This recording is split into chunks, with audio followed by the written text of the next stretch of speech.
बच्चों, द्वितीय आर्थिक क्रिया के अंतर्गत आज हम लोग लौह इस्पात उद्योग के बारे में चर्चा करेंगे कि लौह इस्पात उद्योग कहाँ लगाना चाहिए।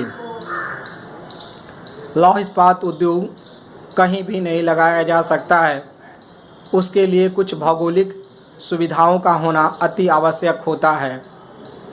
इसलिए दुनिया में जहाँ जहाँ भी लौह इस्पात उद्योग है, अगर उसको हम लोग देखते हैं तो यह हमको पता चलता है कि कुछ खास पार्टिकुलर सेंटर पे ही इसकी स्थापना की गई है, और वह भी वहाँ जहाँ पर इसके विकास के लिए अच्छी भौगोलिक सुविधाएं उपलब्ध है।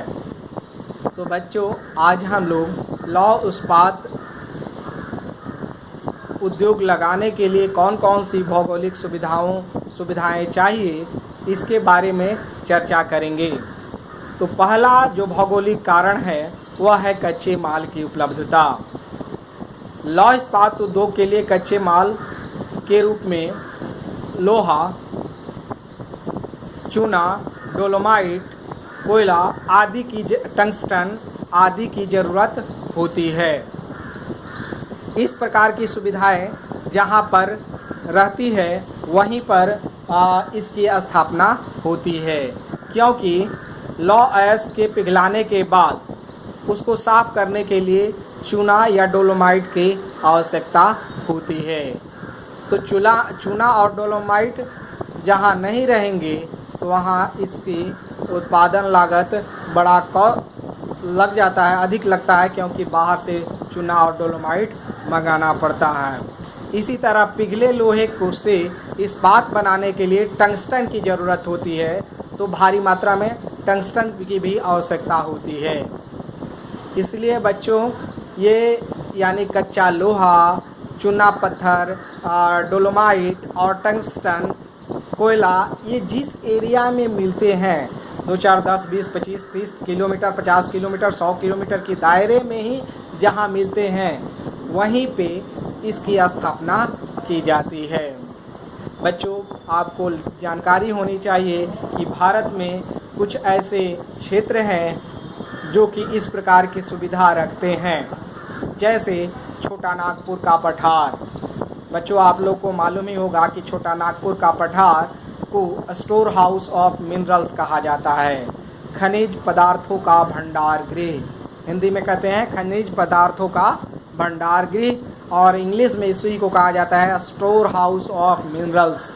मैंने कहने का मतलब है कि यहाँ लगभग सभी मेटलिक और नॉन मेटलिक दोनों प्रकार के रिसोर्स इस एरिया में पाए जाते हैं, जिसमें कच्चा लोहा, चूना, डोलोमाइट, टंगस्टन, कोयला, सारे पदार्थ इस छोटा नागपुर पठार वाले रीजन में पाया जाता है। इसीलिए इसी एरिया में सबसे ज़्यादा लौह इस्पात उद्योग लगाए गए हैं। जैसे मैं बता दूं कि राउरकेला, भिलाई, दुर्गापुर,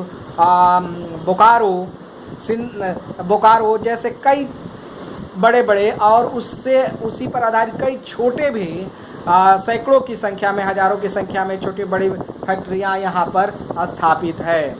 सबसे पहले मैं बता दूं छोटा नागपुर रीजन के बारे में कि यहाँ पर 1907 ईस्वी में एक पारसी समुदाय के व्यवसायी जिनका नाम था जमशेदजी नौशेरवान जी टाटा ने यहाँ पर साक्षी नामक एक गांव में अपना सर्वे काम स्टार्ट किया। सर्वे के दौरान उन्होंने साक्षी नामक गांव में जो कि इस समय झारखंड में है, जो जमशेदपुर के नाम से इस समय जाना जा रहा है या टाटा नगर भी कहा जाता है, उसी में एक साक्षी नामक गांव था। बाद में वह धीरे धीरे फैलते फैलते टाटा नगर या जमशेदपुर हो गया। टाटा उनकी टाइटल थी, जमशेद उनका नाम था, तो जमशेद से जमशेदपुर बना और टाटा से जो उनकी टाइटल से टाटा नगर हो गया। तो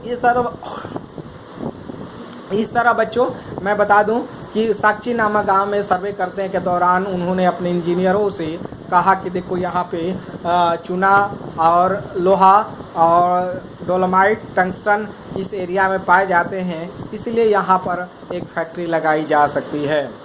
इसी पर आधारित 1907 ईस्वी में यहाँ पर एक